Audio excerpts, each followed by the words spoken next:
was going to ask you a question. So Pope Francis is in his encyclical letter said there's an urgent need to develop policies so that in the next few years the emissions of carbon dioxide and other highly polluting gases can be drastically reduced. For example, substituting fossil fuels and developing sources of renewable energy.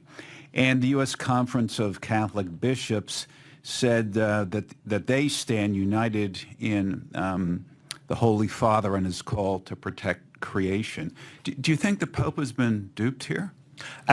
Great question, and thank you. I actually attended the Vatican Climate Summit in 2015, where the Pope, what I called an unholy alliance with the United Nations. Pope Francis, I'm a Catholic, Pope Francis brought in individuals who were in direct opposition to Catholic teaching.